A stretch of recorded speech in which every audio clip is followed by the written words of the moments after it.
Alors le 8 octobre, 20h, sur le domaine de la perte d'autonomie. On raccrochera certainement les wagons, hein, vous l'avez compris, avec ce qu'on a lancé cet après-midi, c'est-à-dire la politique de l'habitat du territoire. En ce dernier jeudi du mois d'avril, Isabelle Gauvin, première adjointe de la commune de Saint-Péran, passe la journée au siège de la communauté de communes à Plélan-le-Grand. Il nous faut, avant de proposer des actions concrètes, avoir un vrai diagnostic du territoire. En qualité de vice-présidente de la communauté de communes chargée de l'action sociale, elle préside en début d'après-midi une réunion de la commission Habitat pour la présentation d'une étude sur le plan d'action pour l'amélioration de l'habitat. On souhaite proposer quelque chose à l'ensemble des habitants du territoire et que ce soit vraiment un service le plus ouvert possible. Autour de la table siègent des élus représentant chaque conseil municipal. À ses côtés, Jean-Claude Jublan, un habitant membre du CCAS de Saint-Péran. Après dîner, Jean-Claude est rejoint par Nathalie Leluel, Sandra Lecoq, Pierrette Mao, toutes trois élues de Saint-Péran siégeant au CCAS. Ce soir, Isabelle est encore aux commandes pour animer un séminaire d'information-formation des délégués des CCAS. Le sujet du jour, les politiques et les moyens d'insertion et d'emploi sur le territoire. Moi, ce que j'y attendais, c'était les possibilités de rencontre et de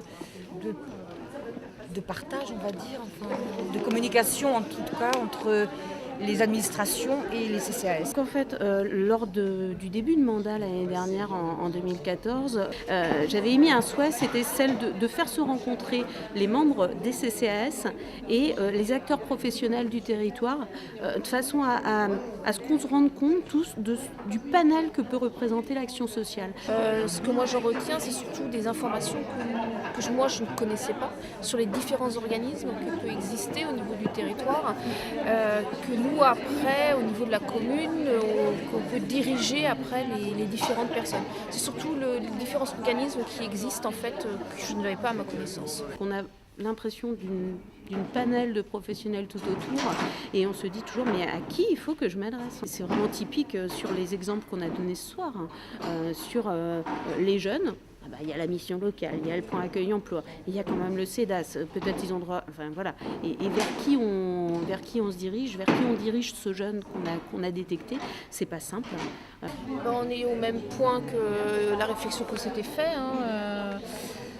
Toujours cette relation avec le public. Nous, on n'a pas les informations. Eux, en tant qu'administration, les ont, mais ils ne peuvent pas nous les communiquer parce qu'il y a tout un protocole. Donc c'est un peu le chat qui se mord la queue en fait. Et c'est vrai que ce qui a été identifié au sein du pays par le Conseil de développement qui a mené un petit peu une étude sur cette question-là, c'est le désarroi de certains membres de CCAS ayant identifié une situation, on passe le relais aux professionnels et derrière on n'a pas de retour. Ça, quelque part, on ne sait pas ce qui est advenu de cette personne, est-ce que ça a réglé son problème, est-ce que ça n'a pas réglé son problème. Donc si on veut aider les gens, c'est à nous d'aller vers eux en fait, d'avoir l'œil, de connaître les situations, mais sans intervenir, sans que les personnes on s'incruste dans la vie des gens. En fait. Nous justement, on peut jouer un rôle de veille aussi.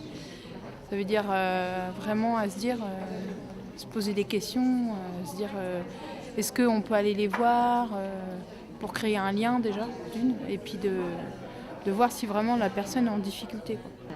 La veille, c'est quelque chose de très difficile à mettre en œuvre. C'est une belle idée.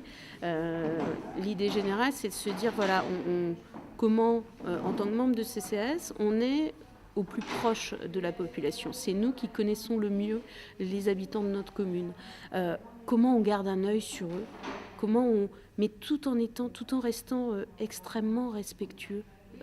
Et comment on n'intervient pas de façon brutale ou de façon invasive.